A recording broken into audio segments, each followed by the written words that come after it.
ஸ்ரீராமனின் வாக்குப்படி காசி விஸ்வநாதரை வழிபட்ட பின்புதான் ராமநாத சுவாமியையும் அம்பாள் பர்வதவதியையும் வழிபட வேண்டும். அதன் பிறகு தட்சிணாமூர்த்தியை தரிசிக்க வேண்டும். கோஷ்டத்தில் அருளும் லிங்கோத்பவரை வணங்க வேண்டும். அதற்கு நேர் எதிராக அமைந்துள்ள உப்பு லிங்கத்தை வழிபட வேண்டும். இந்த லிங்கம் பிரசித்தையான சரித்திரம் சுவாரஸ்யமானது. சீதா பிரட்டி பிடித்த மண் லிங்கமே கிடையாது. ஒரு மண் லிங்கம் எப்படி இவ்வளவு உறுதியாக இருக்கும் என அந்த காலத்தில் சிலர் தர்க்கம் பண்ணினர். அவர்களுடைய தர்க்கத்திற்கு எல்லா முடிவு கட்டும் விதமாக பாஸ்கர ராயர் என்பவர் அம்பாளை வேண்டிக் கொண்டு உப்பினால் லிங்கத்தை வடிவமைக்கிறார். அந்த லிங்கத்திற்கு குடம் குடமாக அபிஷேகம் செய்யுமாறு தர்க்கம் செய்தவரிடம் கூறினார். அவர்கள் எவ்வளவு அபிஷேகம் செய்து கடலால் நீரால் அபிஷேகம் செய்தும் அந்த உப்பு லிங்கம் கரையவே இல்லை. சாதாரணமான மனிதனாக நானே அம்பாளை நினைத்து செய்த உப்பு லிங்கத்தையே உங்களால் கரைக்க முடியவில்லை என்றால் சக்தியே உருவாக்கிய லிங்கம் எப்படி கரையும் என அவர்களிடம் கேட்டார்.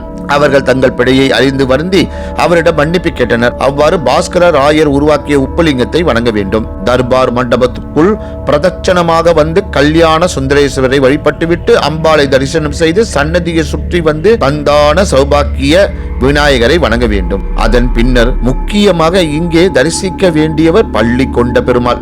அதிலும் பெருமாள் நம்மை பார்க்கும் வகையில் இல்லாமல் வானத்தை நோக்கி பார்த்து ஓய்வு எடுத்தபடி திருக்காட்சி தருகிறார். ராம அவதாரத்தின் நோக்கம் ராவணனை சம்ஹாரம் செய்வது. அதை முடித்து இங்கே பெருமாள் ஓய்வு கொள்வதாக ஐதீகம். பெருமாளை தரிசித்துவிட்டு மூன்றாம் பிரகாரத்துக்குள் சென்று பிதுர்களுக்குண்டான மோட்சத்தை தரக்கூடிய சேது மாதவரை வழிபட வேண்டும். அதனை முடித்து அருகில் உள்ள லட்சுமி நரசிம்மனை தரிசனம் செய்ய வேண்டும். மூன்றாம் பிரகாரத்தில் இருந்து இரண்டாம் பிரகாரத்துக்கு உள்ளே நுழைந்து அங்கே உள்ள பாதாள பைரவர் சன்னதிக்கு சென்று தரிசித்துவிட்டு மீண்டும் மூன்றாவது பிரகாரத்துக்கு வந்து நடராஜ சன்னதியான ருத்ராட்ச மண்டபத்துக்கு சென்று வழிபட்டு விட்டு பதஞ்சலி முனிவரின் ஜீவ சமாதியை அடைய வேண்டும். ராமேஸ்வரம் கோவிலின் 4 கோபுரங்களின் திசைகளில் உள்ள பத்ரகாளி அம்மன் கோவில், மகா உஜ்ஜினி காளி, துர்க்கை அம்மன், நம்பு நாயகி அம்மன் ஆகிய பரிவார தெய்வங்களின் ஆலயங்கள் உள்ளன.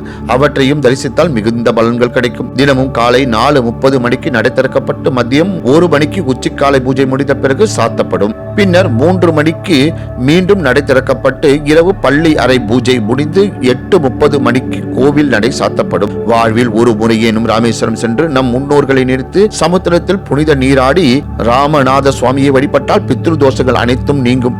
பிரிந்திருக்கும் கணவன் மனைவி விரைவில் கூடுவர். திருமண வரமும் கைகூடும். இங்குள்ள சந்தான சௌபாக்கிய கணபதியை வழிபட்டால் குழந்தை பாக்கியம் நிச்சயம் கிடைக்கும். வாய்ப்பு இருக்கும் அன்பர்கள் இந்த புரட்டாசி மாதத்தில் ராமேஸ்வரம் சென்று வழிபட்டு வாருங்கள். வாழ்க்கை வளமாய் மலரும் என்று கூறி இந்த சிறப்பான ஆன்மீக பதிவை நிறைவு செய்கிறேன். நன்றி, வணக்கம், வாழ்க வளமுடன்.